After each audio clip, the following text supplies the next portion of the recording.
ควบคุมใจเราได้แต่อย่างไหนเนาะ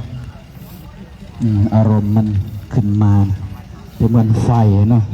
ถ้าเราเอาคิวฟอยเอาฟืนเข้าเดี๋ยวมันก็ยิ่งลุกขึ้นนะเนาะเราต้องถอยฟืนนั้นห่างไปออกไปเดี๋ยวไฟมันก็จะหมดเองเดี๋ยวไฟมันก็จะดับเองโทสะโมหะราคะของเราก็เหมือนกัน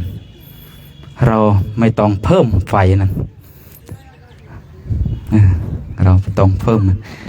เราไม่ต้องไม่ให้ไฟนั้นจะลุกขึ้นมันจะไหม้เรามันไหม้เราแล้วมันจะไหม้คนอื่นเนาะไหม้เราตัวเองยังไม่พอไหม้คนอื่นอีกคุณเจ้าพร้อมหรือยังครับพร้อมเนาะ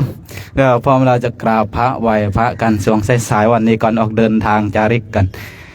เราจะเดินทางกันแต่ละวันไม่หยุดไม่หย่อนเนาะผมก็เดินไปก็แหม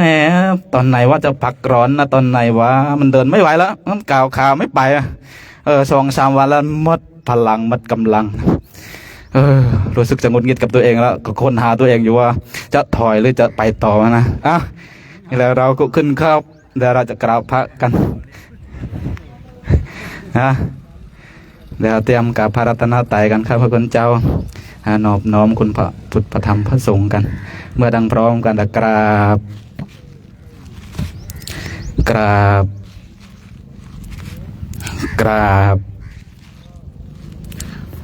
ขอโอกาสคณะสงฆ์เป็นตนเสียงนำธรรมวัดก่อนออกเดินจาริกในวันนี้โยโสภะคะวะอะระหังสัมมาสัมพุทโธเวสสาจารณะสัมปันโน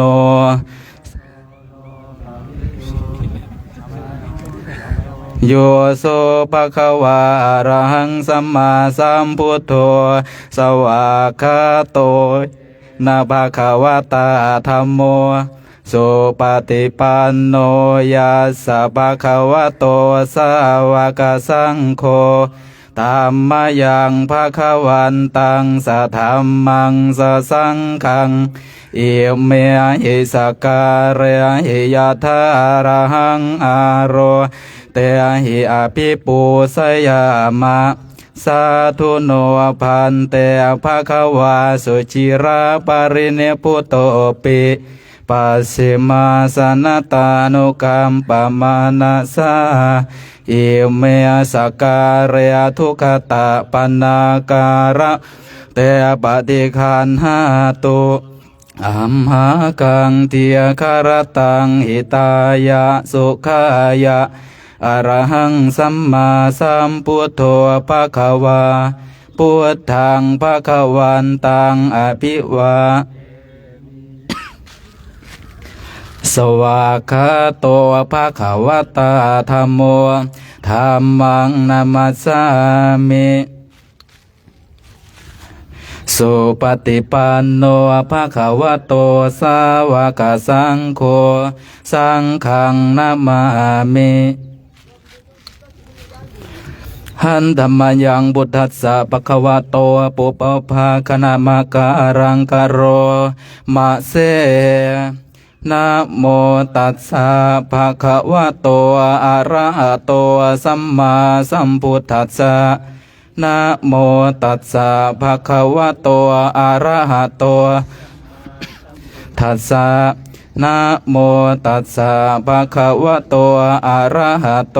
สัมมาสัมพุทธัสสะหันธรรมยังพุทธานุสติธัมมานุสติสังฆานุสตินะยังกโรมะเสเตปิโสภะคะวะอะระหังสัมมาสัมพุทโธเวสสาจารณะสัมปันโนสุขโตโลกวิทู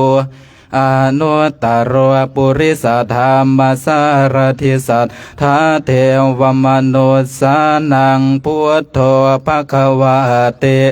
สวากขาโตภะคะเทียติโกอากาลิโกเอหิปัสสิโกโอปานายิโกปัต ตังเวทิตาโพเวียนโยเฮติสุปฏิปันโนภะคะวะโตสาวกสังโฆสุปฏิปันโนภะคะวะโตสาวกสังโฆญายะปฏิภะคะวะโตสาวกสังโฆสามีจิปฏิปันภะคะวะโตสาวกสังโฆตาริปุริสายุคานิอัตถปุริสปุคาลาเอสะภะคะวะโตสาวกสังอาหุเนยทากิเนยโยอันสเลียการณิโยอนุตตรังปุญญาเกตังโลกัสสติมหากรุณิโกนาตายาสาภปานินางปุเรตวาปารมีสัพพะปัตโตสัมโพธิมุตตมังเอเตนะสัจวาเสนะโหตุเตมังคลังสยันตัวโพธิยามัวเลสกายานังนันติวัตโนเอวังตวังวิสยโยโหหิสยัตทยมังคะเลอปาราสิตาปันลังเกสีเสปัทวิโปคาเรอภิเสเกสัพพพุทธนังอาคาปตัวปะมัวตติสุนักขัดตังสุมังขลังสุปภาตังสุโหติตังสุขันโนโมโหโตจาสุญเยทังปรมัจจาริสุปทักขินังกายกรรมังวาจากรรมังปทักขินังปทักขินังมโนปัญญทิเตปทักขินาปทักขินานิกาตวานละพันตเทปทักขิเนเมตตายะภิกขเวเจโตเวมุตยาอาเสวิตายะภาวิตายะพหุเลียกตายะยานิทุกตายะอนุตรัตถายะเอกาทัสสานิสังสาปฏิกังขากตเมกาทัสสะสุขังสุปฏิสุขังปฏิโพธสตินาปาปะกังสุปิปัสสติมนุสานังปิญโยโหติอมนุสานังปิญโยโหติเทวตาขันตินาสะอาคิวาวิสังวาสัทธังวากรรมติตุวตังเจตตังสมาธิยติมุขโนเวียปสิทติอาสัมมุระโหกาลังกโรติอุตเรียงอาปติเวสันโตปรมโลกุปโคเมตตายะภิกขเวเจโตวิมุตติยาอาเสวิตายะภาวิยาปะหุเลียกตายะยาเนียกตายะวันทุกตายะอนุตยะปาริจิตรันทายะอิเมเอกาทัสสานิสังสากังคติอิธรรมโวจะภควาอัตตมนาเตปิกขุภควโตภาสิตังอภินันทุนติภวตุสัพพมังคลังรักขันตุสัพพเทวตาพระพุทธานุภาเวนัสธาโสติภวันตุเตพระมังคลังรักขันตุสัพพเทวตาสัพพธรรมานุภาเวนัสธาโสติภวันตุเตภวตุสัพขลังรักขันตุสัพพเทวตาสัพพสังฆานุภาเวนัสธาโสติภวันตุเตหันธมยังเมตตาปรนังกโรมะเสสัพเพสัตตาอเวราโหนตุขอสัพพสัตว์ทั้งหลายทั้งปวงเพื่อนทุกข์เกิดแก่เจ็บตายด้วยกันทั้งหมดทั้งสิ้นจงเป็นสุขเป็นสุขเถิดอย่าได้มีเวรต่อกันและกันเลยอัปปยาปัสสะโหนตุจงเป็นสุขเป็นสุขเถิดอย่าได้ก และกันเลยอเนคาโหนตุจงเป็นสุขเป็นสุขเถิดอย่าได้มีความทุกข์กายทุกข์ใจเลยสุขีอาตานังปริหารันตุจงมีแต่ความสุขกายสุขใจรักษาตนให้รอดพ้นจากทุกข์โทษเวรภัยอันตรายทั้งปวงนาเถิดกะตังปุญญาพลังภาเกียงพระวันตุเตขอสัพพสัตว์ทางหลายทั้งปวงเหล่านั้นจงเป็นผู้มีส่วนได้เสวยผลบุญที่ข้าพระเจ้าทั้งหลายได้บำเพ็ญแล้วนี้เถิดทุกเดี๋ยวกลับมาพร้อมกันอรหังสัมมาสัมพุทโธภะคะวาพุทธังภะคะวันตังอภิวาเทมิสวากขาโตภะคะวะตาธัมโมธัมมังนามัสสามิสุปฏิปันโนภะคะวะโตสาวกสังฆังนามามิมาตาปิตุครุนังอหังวันทามิครูอุปสาจาริยาครูนังอหังวันทามิน้อมจิตน้อมใจกราบคุณครูบาอาจารย์อีก3 ครั้งพร้อมกันกราบกราบกราบสาธุครับนิมนต์ครับสัมภาระขึ้นเดี๋ยวเราเตรียมตัวกันออกเดินก่อนออกเดินฟังโอวาทำจากครูบาอาจารย์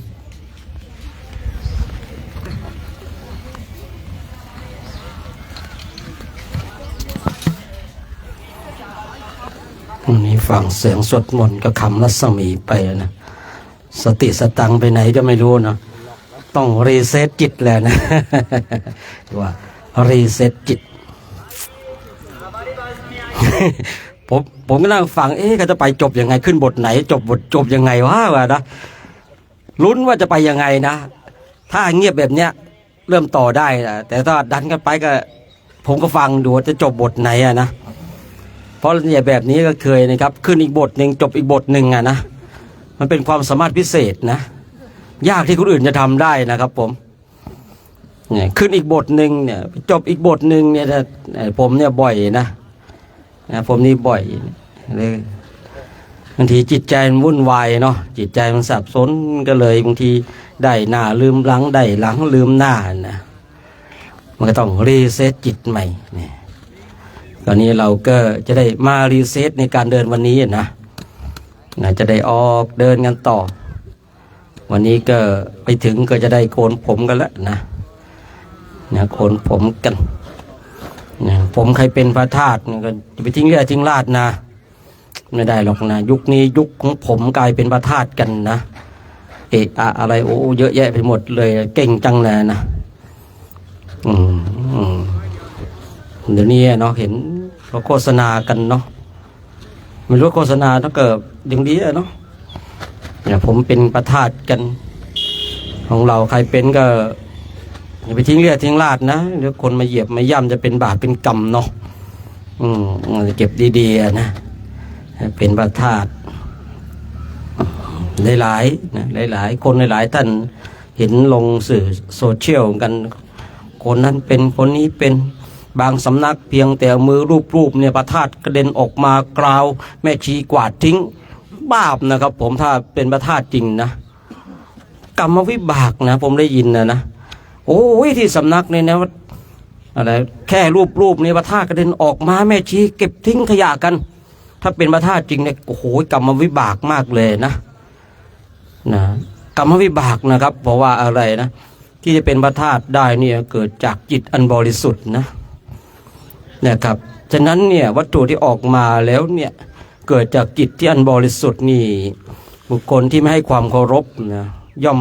ได้รับกรรมวิบากนะครับนอกจากเป็นการเล่นละครนะ นี่มีอยู่ช่วงหนึ่งเนาะมีครูบาท่านหนึ่งมันพรมน้ำมนต์เป็นพระธาตุเลยพระธาตุออกมา พอเขาไปจับไตด้วยเนาะ นี่ก็ไปไกลเลยอะเนาะ อ้าวว่าไงกันวันนี้นะหลวงพ่อมาแล้วนะวันนี้นะนะพร้อมเนาะจะได้รับฟังโอวาทจากหลวงพ่อกันออกเดินทางวันนี้นะ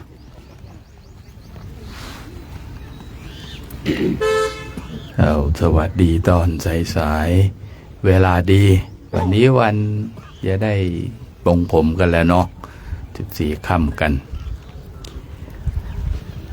ก็การเดินของเราในส่วนที่เดินไปวันทุกวันที่เราเดินกันเหมือนกับการเวลาที่อยู่กันยาวนานเท่าไหร่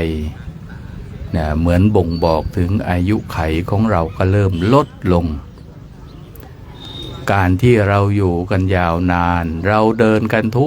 ทุกวันนะก็ใกล้ที่หมายใกล้ความจริงใกล้ที่หมายใกล้ความจริงก็คืออีกสังเวย์หนึ่งก็คือว่าสถานที่ทิ้งร่างวางขันขององค์บรมครูศาสดาสัมมาสัมพุทธเจ้าและก็เป็นเรื่องของสัจจะความจริงของชีวิตทุกชีวิตเกิดมานี่ต้องพลัดพรากจากกันแต่การจากของพระพุทธองค์ก่อนจะจากก็บอกกล่าวก่อนว่าอีก3 เดือนเราจะปรินิพพานโดยไม่สะทกสะท้านกับการที่ต้องพลัดพรากจากโลกนี้ไปเพราะพระผู้มีพระภาคเจ้าไม่มีอุปทานการยึดมั่นถือมั่นในขันธ์ห้าแล้วก็พระอรหันต์เจ้าทั้งหลายท่านทั้งหลายลองดูประวัติก่อนที่ท่านจะนิพพานกันอย่างเช่นว่าพระสารีบุตรพระโมคคัลลานะใช้กรรมเก่าถูกโจรทุบตีกระดูกละเอียดแล้วก็ประสานกระดูกไปกราบลาพระพุทธเจ้าจีวรขาดเลือดเปื้อนก็ไปกราบลาพระผู้มีพระภาคเจ้าพระผู้มีพระภาคเจ้าก็ถามว่าแล้วเธอจะไปนิพพานที่ไหนเราก้าวกับผมก็จะไปนิพพานที่ถ้ำกาลศิลาที่เดิมที่โจรก็ทุบมันแหละแล้วท่านก็เหาะกลับมาสู่ที่เดิมแล้วท่านก็นิพพานพระผู้มีพระภาคเจ้าพร้อมทั้งภิกษุสงฆ์เสด็จมาสลายสรีระร่างกายของพระมหาโมคคัลลานะก็ไม่ใช่ว่าเป็นผู้ที่จะบ่อยมากเนาะถ้ำกาลศิลานั้นก็อยู่ไกลจากผู้คนผู้ที่จะไปในยุคนั้นก็จะเหาะไปพักผ่อนหรือว่าไปอยู่ประจำไม่ค่อยได้เดินไปแล้วก็พระโมคคัลลานะไม่มีญาติเหมือนกับพระสารีบุตรพระสารีบุตรพระผู้มีพระภาคเจ้าไม่ได้มาเพราะว่าประชาชนคนในเมืองนาลันทาก็มาประชุมเพลิงร่างกายหรือว่าสลายสรีระร่างของท่านพระสารีบุตรกันแต่พระโมคคัลลานะไม่มีพระพุทธเจ้ามีพระพุทธเจ้ากับพระอรหันต์ที่ท่านมาพร้อมกัน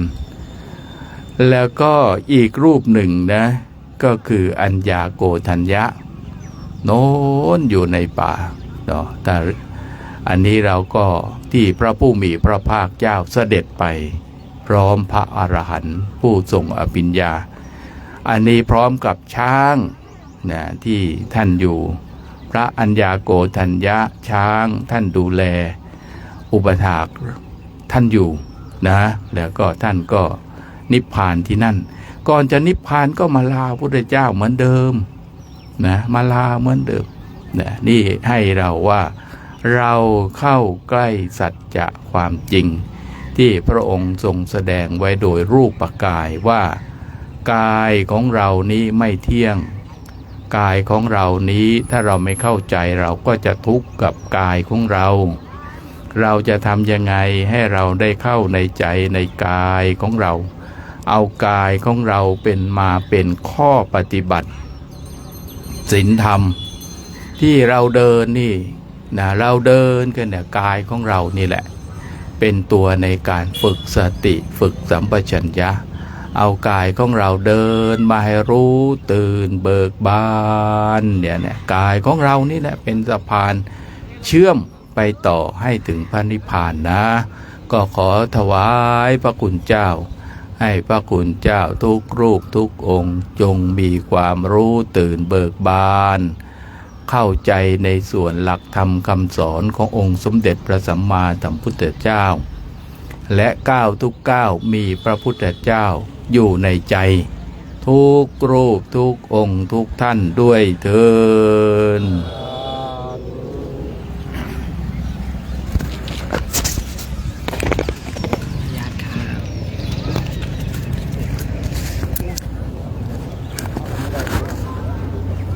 ไปออกย้อนไปทางคานาน้อยเด้อต้องไปทางนิมนต์ครับทางไหนน่าจะไปทางธรรมันก่อนครับเพราะว่าไปรับของ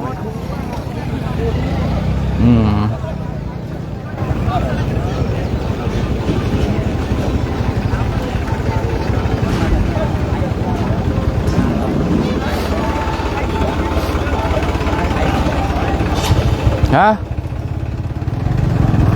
หมูสับกี่แกนแล้วแต่ครับพอ2 แกนก็ได้ครับแล้วแต่แล้วมันออกว่าให้2 แกนก็คนจัดเขาบอกอย่างนี้ครับไม่มีกำหนดเขาว่าไปบอกแล้วแต่ให้2 แกนโอ้ชีวิตเราเนาะ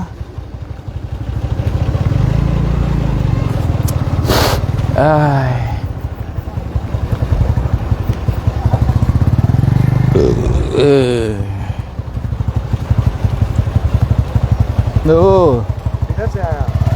กุศินากา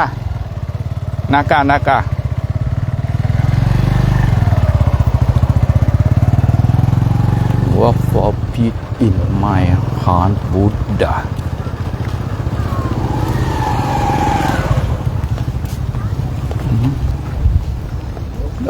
เอาแล้วไอ้พวกอันนี้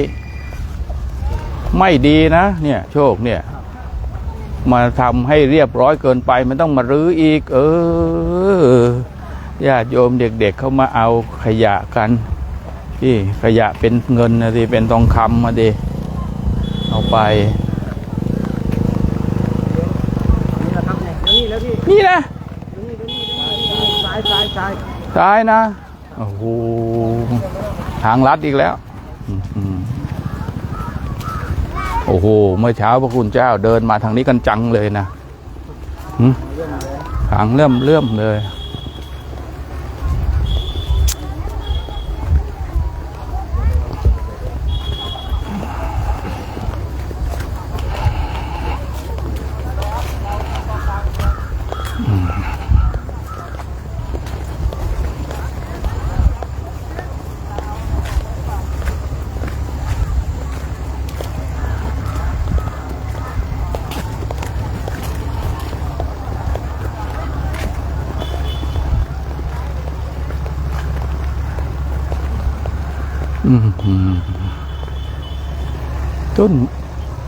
ต้นงิ้วนี่ต้นเล็กๆนี่หนามมันเยอะนะพอใหญ่ๆไม่ค่อยมีเนาะ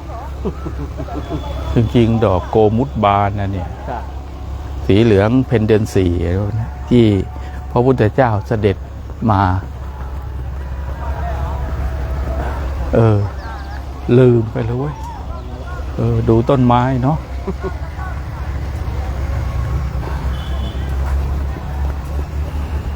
มาทางนี้นะครับ ครับผมโอ้โหเดินได้บรรยากาศดอกไม้สีม่วงไปว่าสีชมพูซะแล้วนี่ต้นอะไรไม่รู้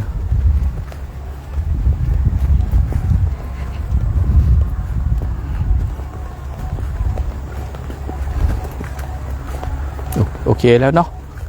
ไป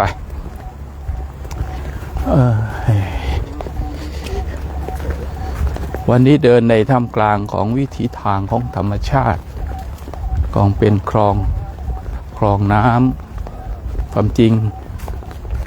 ตัดขึ้นถนนเป็นคลองน้ำอีกเหมือนกันเป็นบรรยากาศที่ทุ่งเหลือง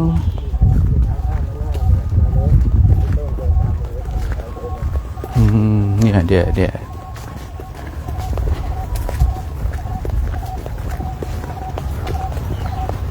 เทคโนโลยี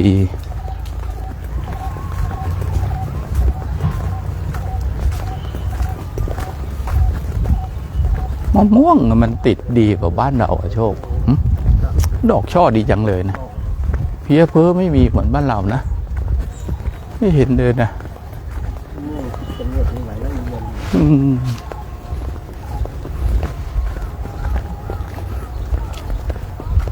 โอ้โหบักสีดานี่มันหักกิ่งเอาเลยเนาะมันหักกิ่งเพื่อให้แตกนะมันแตกมันก็ออกลูกโอ้อันนี้ไม่หักเลยนี่ไม่แตกอะโชคนี่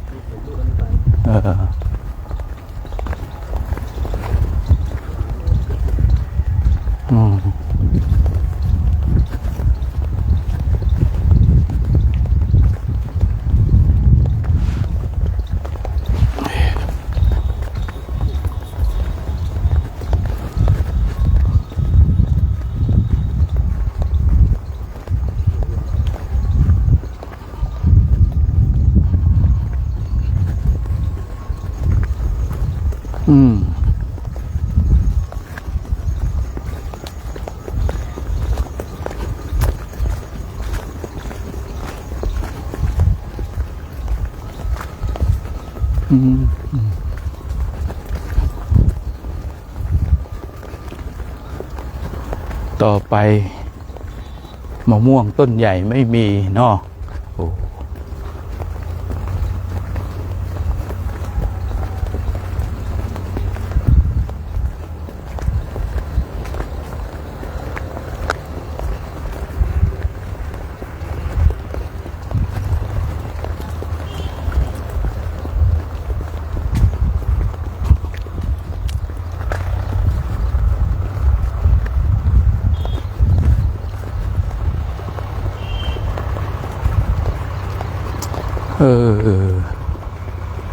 ญาติโยมทุกท่านนะการเดินนี่มันนานวันนี่มันพระคุณเจ้านี่จิตใจนี่ป้าเห็นแล้วก็ยังศรัทธาพันโอ้สงบร่มเย็นกันพระที่เข้าปฏิบัติในโครงการถึงเวลาก็ความพร้อมเพรียงเนาะบางทีระฆังยังไม่ดังไปนั่งคอยแล้วอย่างเมื่อเช้านี่ระฆังไม่ดังนั่งคอยระฆังไม่ต้องเรียกกันโวกเวกโวยวายโอ้โห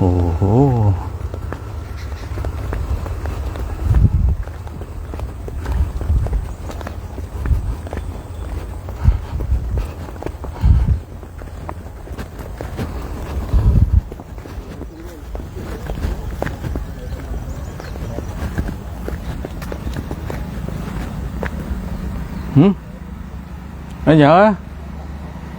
โอ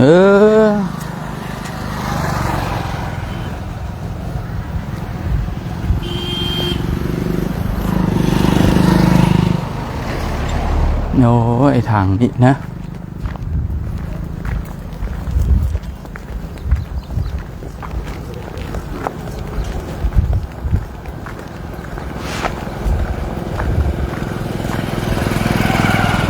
อืมอืม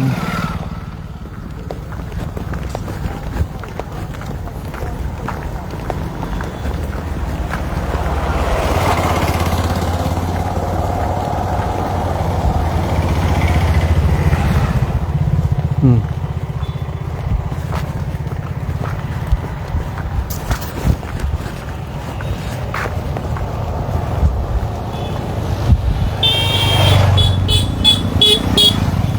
มอืม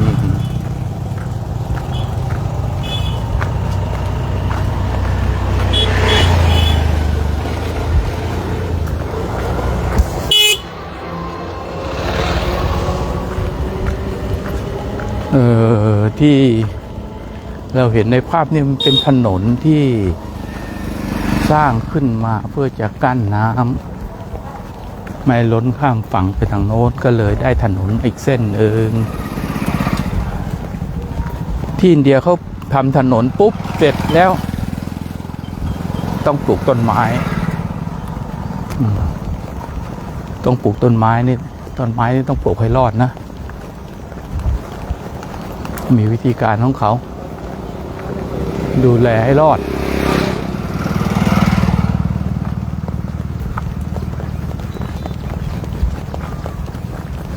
ถนนก็เลยเต็มไปด้วยต้นไม้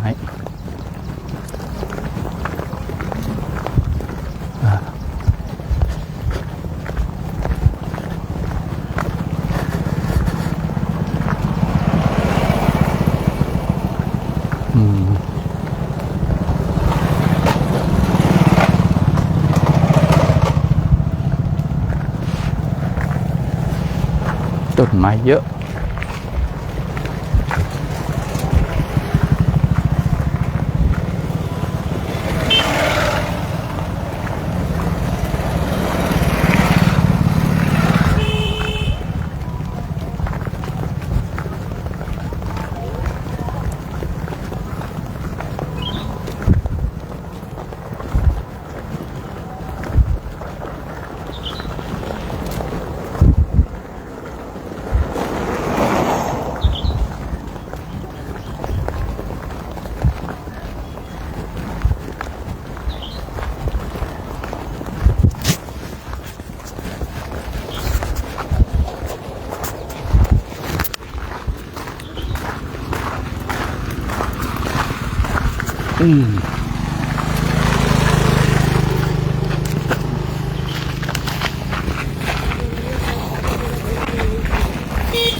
ตอนนี้คณะของเราก็มุ่งหน้าสู่กุสินาราญาติโยมหลังจากวันนี้เราทำวัดสวดมนต์ทำพระกิจเสร็จสับเรียบร้อยก็ออกเดินทางต่อเส้นทางสายธรรมเส้นทางสายนี้มันต้องเดินด้วยลำแข้งของตนเองนะแต่ยืมแข้งของคนอื่นมาเดินยืมเท้าของคนอื่นมาเดินไม่ได้นะเส้นทางสายธรรมเป็นเส้นทางสายเอกที่จะทำให้เราออกจากห้องวัฏสงสารได้พระภิกษุสงฆ์คณะโครงการจาริกธรรมตามรอยบาทพระศาสดาวัดดอยเทพนิมิตรตำบลป่าสังอำเภอแม่จันทร์จังหวัดเชียงรายซึ่งนำโดยพระเดชพระคุณหลวงพ่อเนาะที่ท่านทั้งหลายได้เห็นอยู่ณเวลาเนี้ยนะนี่ก็ท่านพระเดชพระคุณหลวงพ่อก็มาเดินเป็นกำลังใจให้คณะพระภิกษุสงฆ์ในการขับเคลื่อนไปสู่เส้นชัยของวันนี้เส้นชัยของวันนี้ก็แล้วก็ไม่ใกล้คำว่าใกล้ไกลนี่มันขึ้นอยู่ว่าคนนั้นเนาะ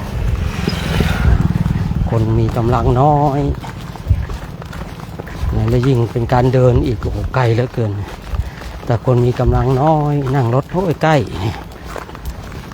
คนมีกำลังมากขึ้นรถโอ้สบายใกล้คนมีกำลังมากเดินก็สบายฉะนั้นเนี่ยคือระยะทางเท่ากันแต่ว่าต้องดูด้วยคนนั้นเนี่ย คือเป็นอย่างไรมีกำลังมากกำลังน้อยหรือว่ามียานพาหนะนั่งหรือว่าเดินคือเราจะบอกว่า18 กิโลเนี่ยมันใกล้มันไกลมันตัดสินไม่ได้นะตัดสินไม่ได้นะเพราะว่าแต่ละคนแต่ละท่านเนี่ยคือไม่เหมือนกันเพราะฉะนั้นของเราก็เดินกันไปขับเคลื่อนกันไปนะเป็นท่องเป็นแถวเป็นแนวอย่างที่ท่านทั้งหลายได้เห็นกัน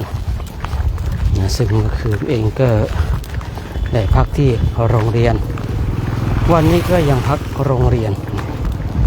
วันที่3ก็ยังพักโรงเรียนส่วนวันที่4เนี่ยถึงวัดแหละนะถึงวัดกุศินาราเฉลิมลาภนะที่ตรงนั้นก็จะมีวัดนะก็จะอยู่ที่กุศินาราเนี่ย4, 5, 6วันที่7ออกเดินนะวันที่7ออกเดินก็มุ่งหน้าไปสู่ลุมพินีวันโอ้ถ้าคุยอย่างนี้นะป๊อปแป๊บเดี๋ยวก็จะหมดเดือนแล้วนี่ได้เวลากลับอีกแล้วเนี่ยแป๊บเดียวนะญาติโยมเนี่ยมาเนี่ยเอ้าเดินไปเดินมาเอ้าหมดเดือนแล้วรู้สึกว่ามันเมื่อวานนี้เองอะนะนี่มันเร็วมากเลยนะทบทวนไปคิดมาเอ้าเดี๋ยวเราเดินถึงกุศินาราเดินถึงกุศินาราก็เดินเข้าลุมพินีเข้าในป่านะอีกไม่กี่วันนะไม่กี่วันเนี่ยเราเดินเนี่ยวันที่7ออกเดินใช่หรือเปล่านะวันที่10กว่าก็จะเกินเข้าในป่าแล้วไวมากนะไวมาก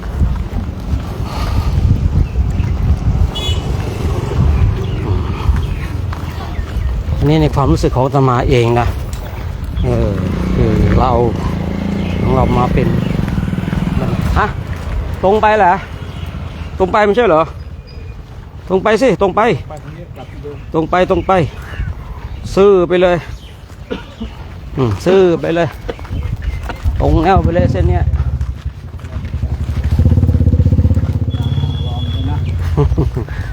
เนาะ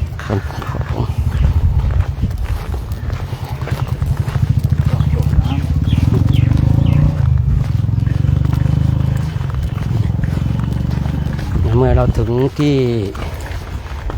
ลุมพินีวันเป็นสถานที่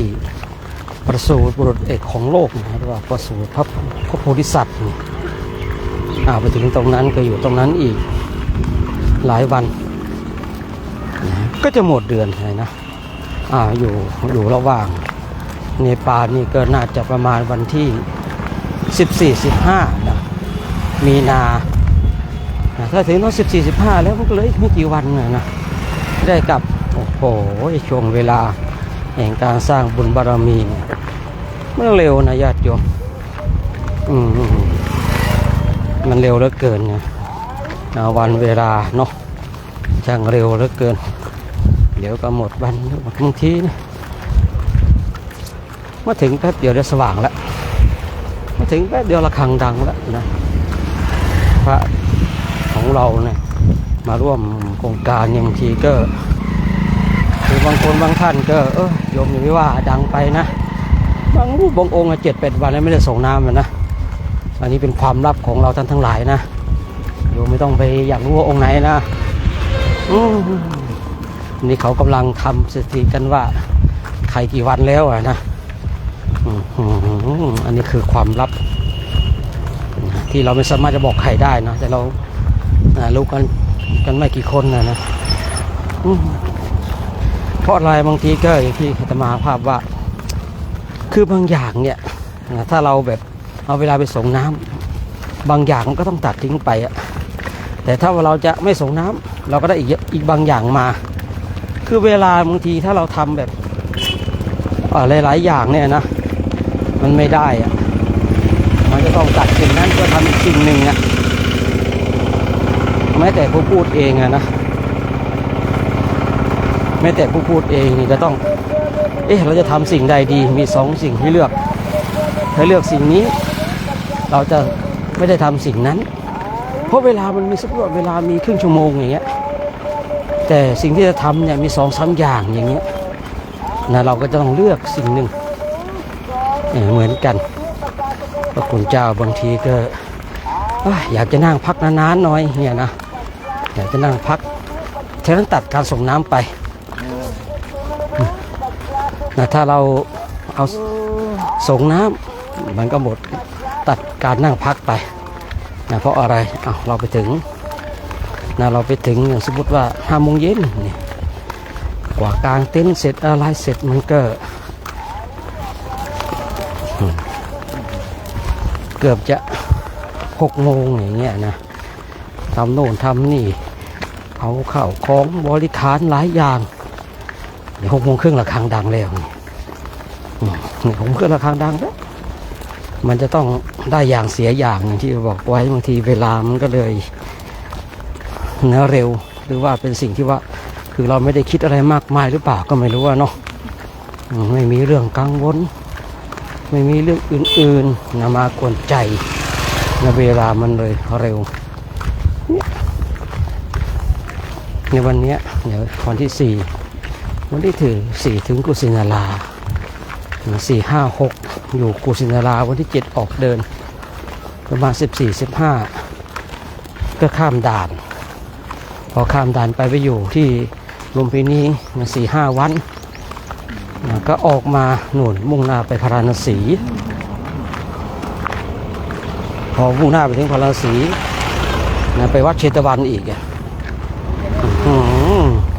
คิดไปคิดมาเนี่ยเวลามันน้อยคิดเหลือเกินเนี่ยมาจาริกทุดงประเทศอินเดียเนี่ยคือบางคนว่านานนะโอ้ยมาก็ต้อง50 กว่าวันเลยเลยมันนานไปนะเราลองคิดดูนะจริงๆเนี่ยถ้ามาเดินจริงๆแล้วก็มันไม่นานเลยเวลาจะไม่พออีกต่างหากนะเวลามันน้อยไปอีกนะจริงๆนะจริงๆมันต้องสักโน่นละ3 เดือนเวลาจึงจะเพียงพอนะแต่นี่ก็เกือบ2 เดือนแล้วเนาะก็เลยทำให้พระคุณเจ้าของเราได้มาบำเพ็ญเพียรกันอย่างเต็มที่เนี่ยญาติโยมก็ได้สนับสนุนอย่างเต็มที่เหมือนกันณเวลานี้คือต่างคนต่างเต็มที่พระก็ไม่ท้อแล้วตอนนี้นะโยมก็ไม่ถอยแล้วนะพระมีกำลังเดินโยมที่เขามีกำลังอุปถากอุปถัมภ์เนี่ยถึงณเวลานี้แต่มาภาคเชื่อว่านะพระก็ไม่ท้อโยมก็ไม่ถอยแล้วท่านมีแรงเดินฉันมีแรงสนับสนุนเนี่ยก็โทษฟังแล้วถ้าได้ยินโยมพูดแบบนี้ตมาเนี่ยเดินทั้งปีแน่นะขึ้นของขึ้นแน่นะถ้าโยมแบบพูดว่าถ้าพระไม่ท้อโยมก็ไม่ถอยนะพระไปสุดโยมก็อุทากถึงที่สุดเหมือนกันเนี่ยนะโอ้โหจะดีนแบบนี้นะสงสัยเดินทั้งปีแน่จะมานะแต่ขนาดโยมแบบเห็นญาติโยมร่วมกันพระร่วมกันก็บ่งบอกว่าโยมก็ไม่ถอยญาติโยมก็พร้อมที่จะอุปถากอุปถัมภ์พระเห็นโยมอุปถากอุปถัมภ์พระก็ไม่ท้อเนี่ยคือมันเกื้อหนุนกันนะญาติโยมเกื้อหนุนกันพระก็ไม่ท้อโยมก็ไม่ถอยเมื่อโยมไม่ถอยพระก็ไม่ท้อทีนี้มันขับเคลื่อนไปด้วยบุญขับเคลื่อนไปด้วยบารมีคือเนี่ยขับเคลื่อนไปด้วยบุญและบารมีนะมันเลยเกิดความสุขในใจเมื่อเกิดความสุขในใจแล้วอยู่บนโลกมนุษย์นี้มีความสุขตายไปก็มีความสุขมันมีครับมันมีเนี่ยชอบของผู้ฟังใส่อะหลวงพ่อเรียกเขาบูชาอะไรวะครับหรือนั่น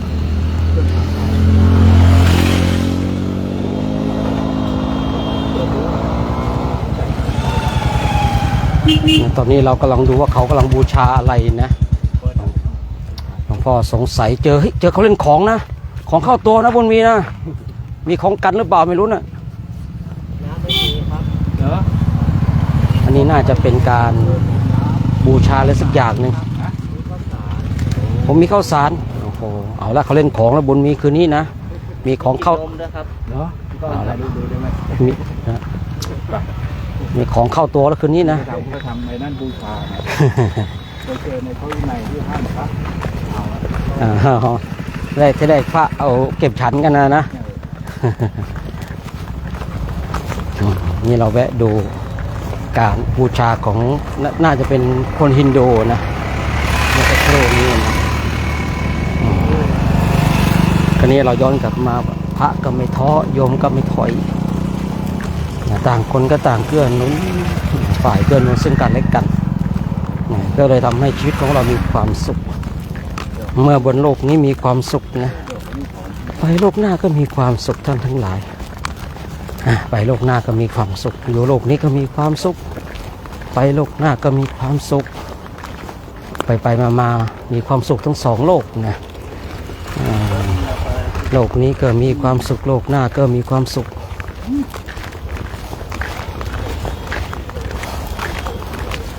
สุขทุกข์อยู่ที่การกระทำของเราเองญาติโยมเห็นพระสงฆ์เนี่ยท่านมาเดินคงจะเหนื่อยคงจะทุกข์นะคือเหนื่อยแบบนี้ทุกข์แบบนี้มันเหนื่อยเฉพาะกายแต่มันทุกข์เฉพาะกายแต่ใจมันเป็นสุขนะเนี่ยถ้าญาติโยมเนี่ยเดินทั้งวันแบบนี้นะโยมอาจจะเหนื่อยทั้งกายและใจเลยนะแต่พระเนี่ยคือเดินไปภาวนาไปทันบ้างไม่ทันบ้างแต่ก็จะมีความสุขแต่ก็จะมีความสุข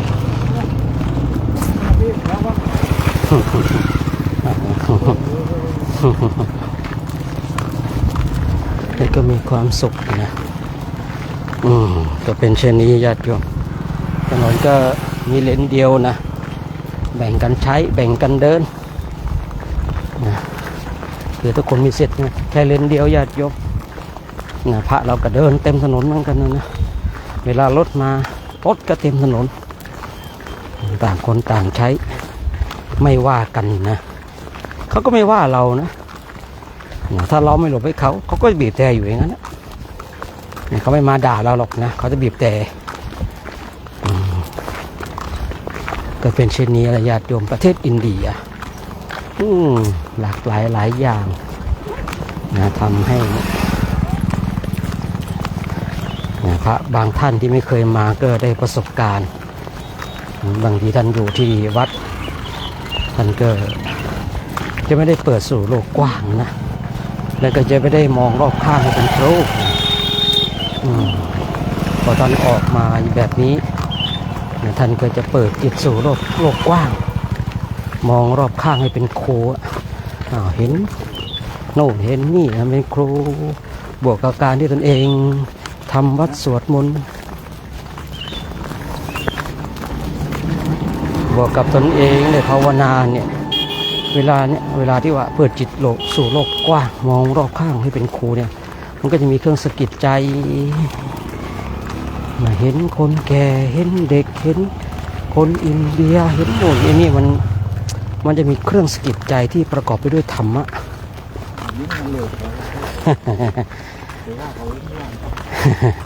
ครับ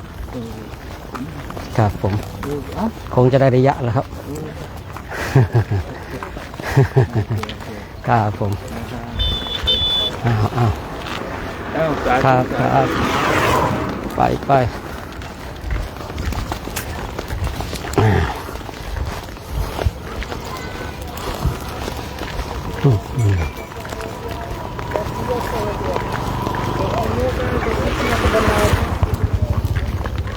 นี่เราก็เดินกันไปเนาะญาติโยมเนาะเดินกันไปส่งพระสักแป๊บหนึ่งวันนี้ญาติโยมก็มาเดินส่งพระกันรวมอนุโมทนาบุญกันนะรวมอนุโมทนาบุญกันน้อยเราสาธุเราคอมเมนต์จิตใจของเราเป็นบุญละเราก็มีส่วนหนึ่งแห่งบุญนี้พูดง่ายๆว่าฉันมาดูไลฟ์สดฉันมาคอมเมนต์ฉันกด ถูกใจฉันสาธุขอองค์ละ1%1%ก็พอแล้วไม่ต้องเอา2%เนี่ยนะ60-70 รูปเราก็โอ้โหได้60-70%เลยนะขอรูปละ1%พอท่านเอาไป99แล้วกันนะบุญในวันนี้อันนี้แค่อนุโมทนาได้1%นึงแต่ถ้าได้ร่วมบุญอีกนี่ก็โอ้ได้เยอะเลยนะจะร่วมบุญมาด้วยเพราะอะไรเอาแรงขับเคลื่อนที่พระคุณเจ้ามีก็เนื่องด้วยข้าวน้ำโภชนาอาหารของเราอันนี้ก็ได้เยอะไปนิดนึงแต่ถ้าว่าเราบางทีบางคนไม่สะดวกในการร่วมบุญแต่สมาภาพเลยบอกว่าไม่สะดวกในการอนุโมทนาบุญเห็นพระคุณเจ้าเดินเงี้ยบุญใดกุศลใดที่พระคุณเจ้าได้เดินสร้างความเพียรข้าพเจ้าขอ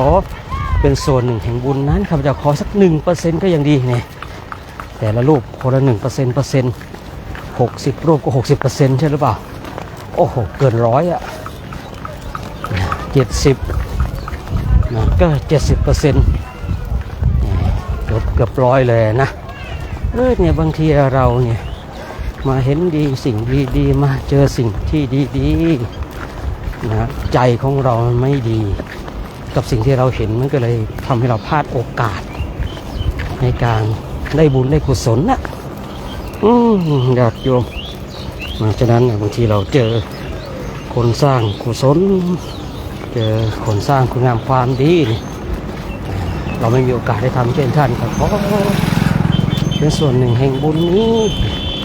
ข้าพเจ้าขอ1%นี่นะสมมติเนาะแค่1%นี่ที่ว่าไว้นะ1%ก็เยอะแล้วใช่หรือเปล่าโอ้รูปละ1%อย่างเงี้ยสุดยอดเลยเนาะญาติโยมเนาะต้องฉลาดต้องฉลาดในบุญต้องฉลาดในจิตเมื่อเราฉลาดในบุญฉลาดในจิตแล้วเราก็จะได้สิ่งที่ดีๆนะอันนี้เขากำลังสีข้าวญาติโยมไปดูนิดนะ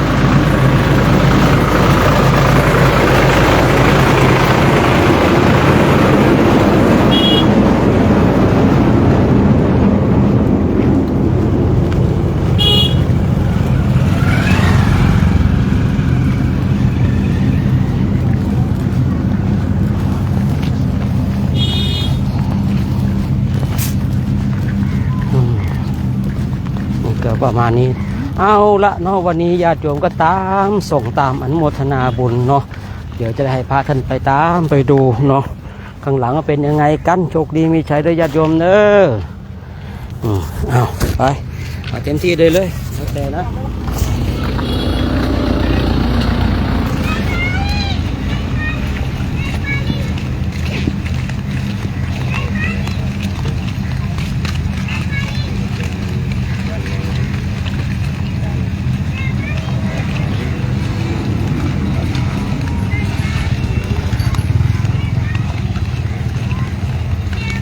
สาธุเจริญพรญาติโยมเนาะทางบ้านทางเฮียนตอนนี้ก็ทางคณะจาริกาออกเดินจาริกเส้นเก่าเส้นเคยญาติโยมอยู่ทางบ้านก็ฝากกดไลค์กดแชร์กดติดตามพิมพ์สาธุอนุโมทนาเข้ามาได้เนาะ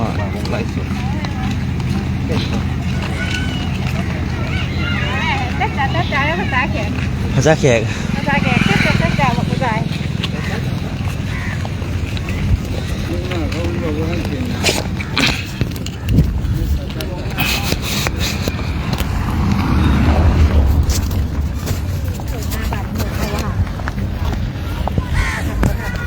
พุทโธธัมโมสังโฆสุขสวัสดีสุขสบายดีญาติโยมอยู่ทางบ้านทางเฮือนเนาะ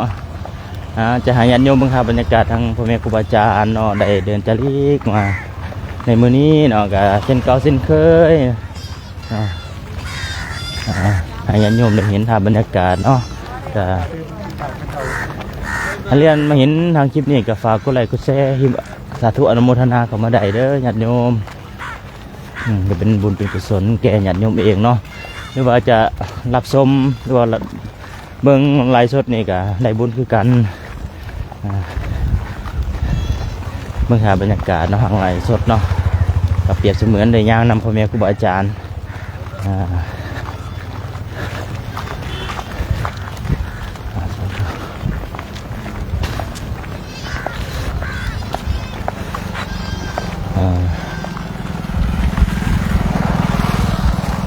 แล้วก็มี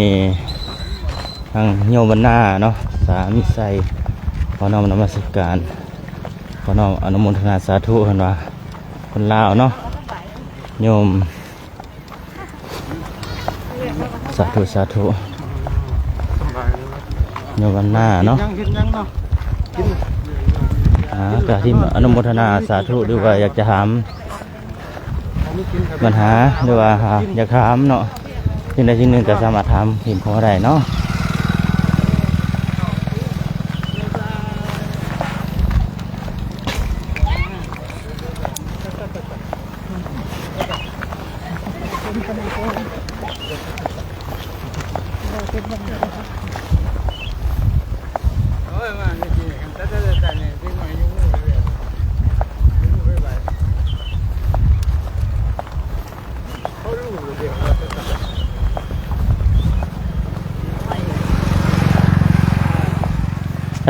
ที่เปิ้ลอยู่ใช่ไหมที่เปิ้ลเนี่ยอัปเดตให้งานโยมฟังเนี่ยมีที่เปิ้ลเอาจากไหนแล้วบ้านี้สาธุสาธุค่ะขอขอบพระคุณเจ้าเนาะที่ให้ชีได้มีโอกาสเนาะได้แสดงความคิดเห็นเรียกว่าแสดงความคิดเห็นเนาะเป็นความรู้ส่วนตัวเนาะต้องใช้พิจารณญาณในการรับฟังนะถ้ามีคำไหนสิ่งใดไปกระแทกหูท่านใดที่ไม่พอใจชีขอขมานะตรงนี้เด้อก่อนจะออกมาพระคุณเจ้าบอกบุญคืออะไรเพื่อนผมอาจารย์เพื่อนแม่ชีก็ตอบว่าบุญคือความสุขนะคะแล้วถามชีว่าชีบุญคืออะไรก่อนจะรู้ว่าบุญคืออะไรนะในส่วนตัวชีนะบุญเนี่ยเป็นชื่อเรียกเป็นชื่อเรียกของสิ่งที่มันที่เกิดขึ้นนะคะถ้าเราได้ศึกษามาเราก็จะรู้ว่ารูปกับนามนะคะรูปก็คือถ้าแปลไทยเป็นไทยก็คือถ้าใครได้เรียนวิทยาศาสตร์นะรูปก็คือสสารเนาะสิ่งที่สัมผัสได้สิ่งที่จับต้องได้เนาะสิ่งที่มันมีน้ำหนักสิ่งที่มันจับได้พูดง่ายๆคือมันจับได้แหละมันแตะต้องได้คือรูปเนาะแล้วก็นามส่วนนามก็คือแตะต้องไม่ได้มันจะแตะต้องได้ด้วยความรู้สึกด้วยความอารมณ์ด้วยความคิดหรือว่าด้วยอิริยาบถข้างในเนาะเรียกว่านามแล้วบุญเนี่ยเป็นชื่อเรียกของนามก่อนที่จะเกิดบุญได้เนี่ยมันจะมีสาเหตุมันมีเหตุมีปัจจัยเนาะสาเหตุที่จะเกิดนามในเรื่องของบุญได้นี่คือมันก็จะมีอยู่หลายทางเนาะถ้าเป็นอุบาสกอุบาสิกานะคะถ้าจะเกิดตัวบุญได้ก็ต้องศรัทธานะก็ทำให้เกิดบุญได้นะคะทานนะคะทานก็มีทาน5อย่างไปเปิดเอาในอินเทอร์เน็ตเด้อชีไม่มีอินเทอร์เน็ตทานก็เป็นสาเหตุที่ทำให้เกิดบุญได้นะคะศีลนะคะศีลก็สามารถทำให้เกิดบุญได้เช่นเดียวกันถ้าอยากรู้ว่าเราบำเพ็ญศีลแล้วเกิดบุญยังไงอันนี้ท่านต้องมาดูเองเถิดว่ารักษาศีลแล้วบุญมันจะเกิดยังไงเนาะเพราะมันเป็นนามมันจับต้องไม่ได้มันเป็นเพียงความรู้สึกอารมณ์นะคะบางท่านก็บอกว่าอารมณ์มีความสุขก็คืออารมณ์ของบุญอารมณ์ปิตินะคะก็เป็นอารมณ์ของบุญนะคะอารมณ์ชื่นใจอารมณ์พอใจนะคะก็เป็นอารมณ์ของบุญอีกนะคะมันก็มีเหตุที่ชีบอกทานศีลภาวนานะคะมันก็จะเป็นเหตุปัจจัยที่ทำให้เกิดบุญนะคะแล้วยิ่งบางคนกำหนดได้ละเอียดขึ้นความรู้มากบางคนความรู้มากขึ้นเนาะก็ทำบุญกับพระภิกษุสงฆ์อันนี้สงฆ์จะได้เยอะกว่าเนาะอันนี้สงฆ์แปลว่าอะไรอันนี้สงฆ์ก็แปลว่าผลพลอยได้เนาะชีจะพยายามแปลไทยเป็นไทยให้เข้าใจนะอันนี้สงฆ์ก็คือผลพลอยได้จากการทำบุญนะบางคนเรียนมาเยอะทำมาบุญมาเยอะอันนี้สงฆ์มันเกิดมากปิติมากก็ทำกับพระภิกษุสงฆ์ที่มีศีลบริบูรณ์ศีลครบนะคะก็ถ้าชีว่าได้บุญเยอะบางคนก็ทำบุญกับพระพุทธเจ้าได้อานิสงส์เยอะนะแต่ยุคเราคงจะไม่ทัน ไม่ทันก็เอาคำสั่งสอนของพระพุทธเจ้ามาปฏิบัติก็ถือว่าได้ทำบุญร่วมกับท่านเนาะจะได้อานิสงส์เยอะแต่ว่าชีขอพูดเรื่องโพธิสัตว์เสริมจากพระอาจารย์นิดนึงนะเพราะชีตั้งใจจะพูดแต่พระอาจารย์โชว์พูดก่อนพระโพธิสัตว์เนี่ยจะมีอยู่2 อย่าง2 บุคคลเนาะแปลไทยเป็นไทยก็คือพระโพธิสัตว์จะแบ่งได้เป็น2 บุคคลกันละกันเนาะบุคคลใดบุคคลหนึ่งนะคะที่ตั้งตนเป็นโพธิสัตว์แล้วแต่ยังไม่ได้ใบรับรองจากพระพุทธเจ้าองค์ใดว่าจะเป็นโพธิสัตว์ในชาตินี้นะคะก็ต้องยังสะสมบารมีต่อไปนะโพธิสัตว์บุคคลที่1นะส่วนโพธิสัตว์บุคคลที่2นะคะก็คือบุคคลที่อธิษฐานจิตไว้แล้วตั้งสัจจะในใจแล้วว่าเราจะบำเพ็ญเพียรเป็นโพธิสัตว์ในชาตินี้นะคะวงเล็บในชาตินี้ด้วยนะบางคนเนาะอาจจะทำบุญบารมีมาหลายชาติแล้วแต่ว่าค้นหาตัวเองในชาตินี้อยู่ก็เป็นได้เช็คตัวเองด่วนเช็คตัวเองด่วนมีนิสัยแบบนี้หรือเปล่านิสัยของโพธิสัตว์อย่างที่1กับอย่างที่2คล้ายคลึงกันนะคะก็คือมีจิตที่เมตตานะคะมีจิตที่เมตตาแต่ที่จะพูดโพธิสัตว์ประเภทที่2ให้ฟังนะที่ประเภทที่1ไม่สามารถที่จะทำได้นะฮะประเภทที่2ก็คือได้รับใบรับรองแล้วการันตีแล้วจากพระพุทธเจ้าพระองค์ใดพระองค์หนึ่งว่าจะต้องเป็นโพธิสัตว์เป็นพระพุทธเจ้าองค์ต่อไปเขาจะมีคุณพิเศษอยู่3 อย่างนะในโพธิสัตว์องค์ที่2เนี่ยถ้าใครมีนิสัยแบบนี้นะลองเช็คตัวเองนะนิสัยหรือว่าคุณพิเศษอันหนึ่งเนาะเจริญเมตตาจิตไปแบบไม่มีประมาณการไม่มีประมาณการคืออะไรก็โยงมาเข้ากับคำว่าบุญนะคะคนที่ยังไม่มีนิสัยโพธิสัตว์ก็จะเล็งเห็นของความสำคัญบุญของพระอริยเจ้าพระพุทธเจ้าแล้วก็ผู้ทรงศีลนะคะเขาก็จะทำบุญทำทานที่เขาฉลาดในบุญนะแต่พระโพธิสัตว์จะเจริญเมตตาตั้งแต่หมูม้าเป็ดไก่ช้างม้าวัวควายนะคะหรือไม่ก็งูตายจิ้งจกตายไส้เดือนตายหรือแม้แต่เหลือบใครที่เกิดจากชราพุทธะเกิดจากไข่เกิดจากคันไม่ว่าจะเป็นสัตว์เป็นมารเป็นพรหมนะคะโพธิสัตว์จะเจริญเมตตาแบบไม่มีประมาณการนะคะแล้วก็คุณวิเศษอย่างที่2ของโพธิสัตว์ที่ได้รับใบรับรองแล้วนะคะก็คือจะมีปัญญามากกว่าคนอื่นเนาะมองปัญหาแป๊บเดียวก็แก้ปัญหาได้แล้วก็พระโพธิสัตว์เขาจะรู้จักวิธีการนะคะก็คือมีปัญญาใช้วิธีการทำอย่างไรที่จะให้มนุษย์มารพรหมเทวดาและสัตว์จะออกจากวัฏสงสารได้จะรู้จักการใช้อุบายเนาะคือความสามารถพิเศษของเขานั่นเองนะบางทีนะอาจจะใช้อุบายที่แบบว่าให้ถูกจริตกับคนนั้นคุณสามารถพิเศษของโพธิสัตว์ก็คือสามารถรู้อินทรีย์ของคนแต่ละคนได้ว่าอินทรีย์ของคนนี้จะต้องใช้อุบายแบบไหนอินทรีย์ของคนนี้ต้องใช้อุบายแบบไหนเขาถึงจะออกจากกองทุกข์ได้อันนี้มันเป็นความสามารถพิเศษของโพธิสัตว์อย่างที่2นะอย่างที่3นะคะอย่างสุดท้ายนะคะ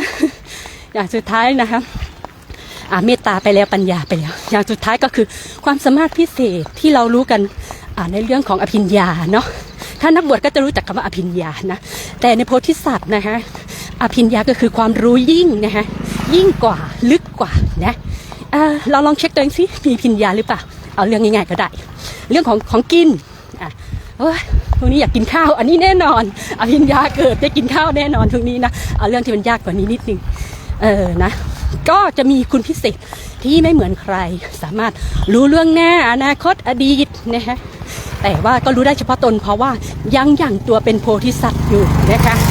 บารมียังไม่เต็มนะคะก็ต้องสะสมบารมีกันต่อไปเนาะใน3ข้อนี้ที่แตกต่างจากพระโสดาบันพระสกิทาพระอนาคามีและพระอรหันต์เนาะก็จะมีคุณพิเศษที่แตกต่างตามอย่างนี้เอาล่ะแล้วชีจะมาใช้นี่กับญาติโยมที่ชีพูดไว้เมื่อวานว่าชีจะพูดเรื่องสมาธิชอบเนาะมักมีองค์8ประการนะคะนักบวชเฉดที่เราทำได้แล้ว7ประการแต่สมาธิชอบบางท่านอาจจะทำได้บางท่านอาจจะทำไม่ได้เนาะ ชีเล่าชียังทำได้หรือไม่ได้ก็เป็นความรู้ส่วนตัวที่จะมาแชร์ประสบการณ์ให้ฟังเนาะในการทำสมาธิชอบนะคะในมรรคมีองค์8ประการก็คืออริยมรรคก็คือเป็นมรรคที่นักบวชเขาทำกันไม่ใช่ปุถุชนทำสมาธิชอบหมายถึงการตั้งใจชอบโดยชอบทำตั้งใจด้วยตัวของเราเอง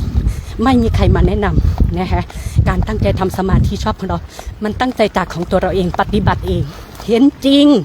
นะคะสภาวะนี้แต่ก็การทำสมาธิเดี๋ยวชีจะเล่าคร่าวๆเนาะมันทำได้อยู่4ทางเหมือนกันนะคะทางแรกนะคะก็คือที่เขาเรียกว่าปฏิปทาน4เนาะก็พิจารณากายส่วนมากมนุษย์เราหรือว่าปุถุชนทั่วไปหรือพระโสดาบันส่วนมากจะนิยมก็คือพิจารณากายนะคะกายมีอะไรบ้างมีแต่การทำสมาธิโดยการเดินนะของเรานี่ใช้ประจำทุกวันอยู่แล้วเนาะพระทำสมาธิในการเดินนะดูกายเห็นเดินแข็งๆดื้อๆแบบนี้อย่าได้ใคร่ครวญว่าเราไปเจอตัวอะไรมานะมันจะเป็นบาจริงๆท่านกำลังทำสมาธิอยู่เนาะเดินนิ่งๆเหมือนไม่หนักเลยเดินเป็นจังหวะอะไรอย่างเงี้ยเป็นการทำสมาธิในอิริยาบถของการเดินนะจากการพิจารณากายมีได้อยู่4ทางการเดินการยืนนะบางคนไม่รู้ว่ากำลังทำสมาธิในการยืนนะยืนอยู่หน้าเสาธงยืนทำงานนะคะยืนสอนนักเรียนเป็นสมาธิได้หมดเนาะส่วนมากบุคคลทั่วไปก็จะใช้สมาธิขั้นพื้นฐานนะขั้นพื้นฐานก็คืออะไรปฐมญาณโดยที่ไม่รู้ตัวหรือเราพูดกันง่ายๆก็คือชั้นหนึ่งนะทุกคนมีชั้นหนึ่งอยู่ในตัวถ้าไม่มีชั้นหนึ่งอยู่ในตัวเดินไปเดินรถชนเลยนะก็คือมีความรู้สึกรู้ตัวรอพร้อมนะคะสมาธิในชั้นหนึ่งนะคะว่าเรากำลังทำอะไรอยู่ในอิริยาบถนั้นๆในกายก็คือเดินยืนนั่งนอนแล้วนอนทำสมาธิได้ไหมชีตอบว่าทำได้นะคะเพราะมันมีอยู่การนอนคนบางคนไม่รู้ว่าการนอนทำสมาธิคืออะไรน้องบางคนก็นอนกำหนดพองยุบบ้างนะคะพุทโธมั่งนอนนะคะแต่สำหรับบางคนที่ทำสมาธิในการนอน5นาทีสามารถกำหนดการนอนให้ตัวเองหลับได้นะคะอันนี้ก็เป็นสมาธิขั้นสูงสุดเนาะเรียกว่าฌาน4ได้เลยต่อไปก็ทางที่2ในการทำสมาธินะคะก็คือพิจารณาธรรมนะคะทางที่2พิจารณาธรรมทำสิ่งใดก็ตามที่เกิดขึ้นต่อหน้าเรานะคะที่มันเข้าไปในหัวจิตหัวใจฉันชอบจังทำเนี้ยไม่เคยฟังมาแต่ก่อนมันเก็ตเนาะแปลภาษาอังกฤษเป็นไทยมันเก็ตเนาะมันหูเรื่องเนาะพี่ก็พอได้อยู่นะภาษาอังกฤษเนาะแต่ไม่ได้เยอะอะไรแบบสเน็กฟิตเนาะงูปลาโกเทมเพอร์คำเทมเพอร์ไปวัดไปวามาได้อยู่ก็ไม่ได้เยอะอะไรเนาะบางคนพิจารณาธรรมในธรรมที่เกิดขึ้นในหัวจิตหัวใจนะคะแล้วเอามาพิจารณาว่าโอ้สิ่งนี้มันเกิดขึ้นแล้วมันก็ดับไปจริงอย่างที่พระพุทธเจ้าพูดเนาะมันมีการเกิดขึ้นมันมีการดับไปขนาดเราว่าสมมติอาชีอุปมาประมาณว่าสมมติว่าขาเป็นของเรานี่แหละขาเป็นของเราแต่เราพิจารณาธรรมว่าเราจะสั่งให้ขาเราไม่ปวด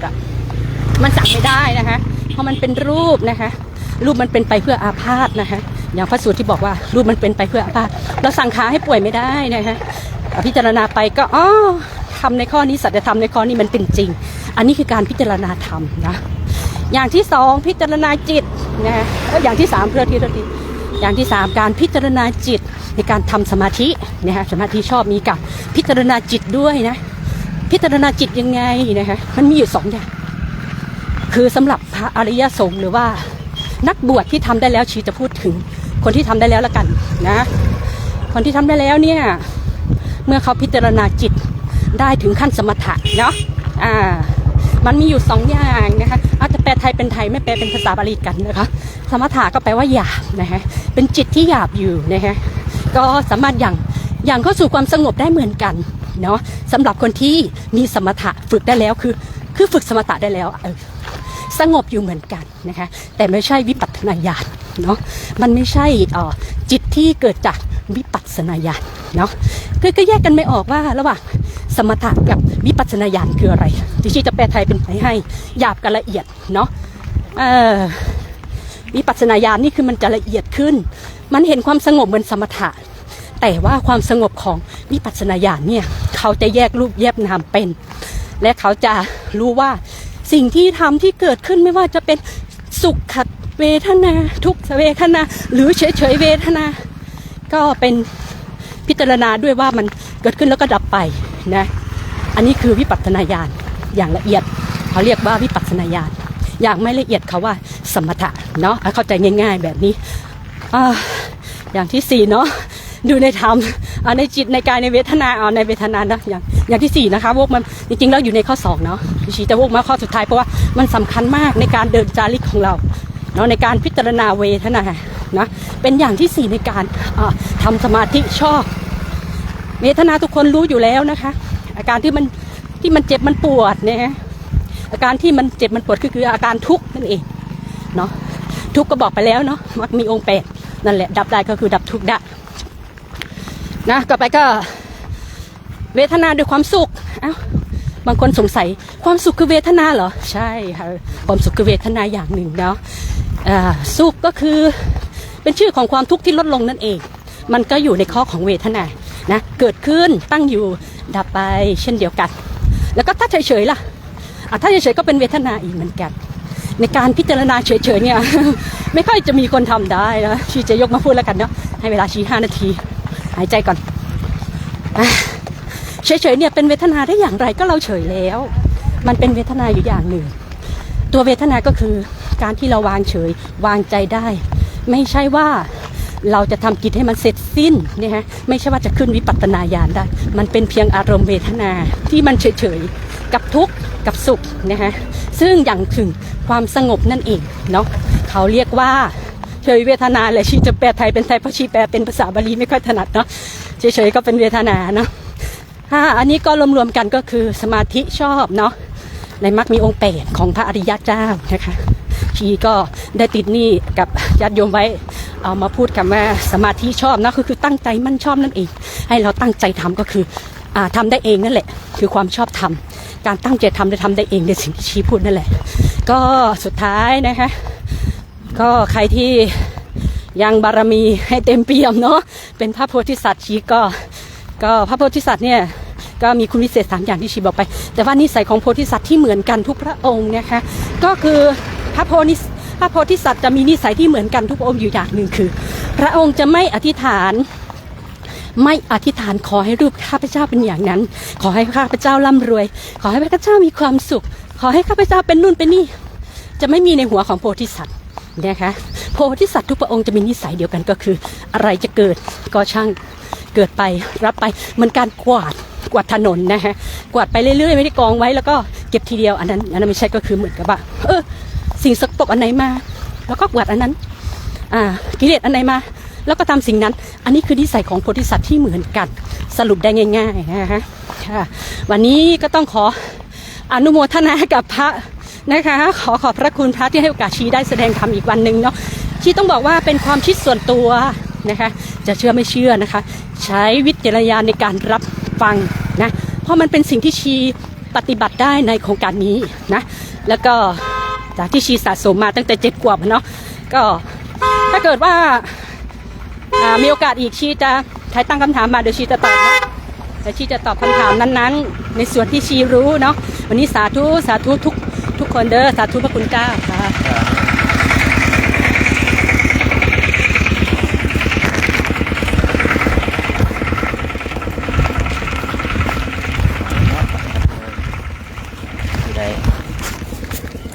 สาธุเอาละเนาะญาติโยมจะอะไรนะปิดไลฟ์สดก่อนเนาะเป็นจะได้กันตอนแรกก็ตามกันไหมเนาะสาธุเจริญพรเด้อญาติโยมที่เข้ามาเบิ่งไลฟ์สดเนาะสาธุ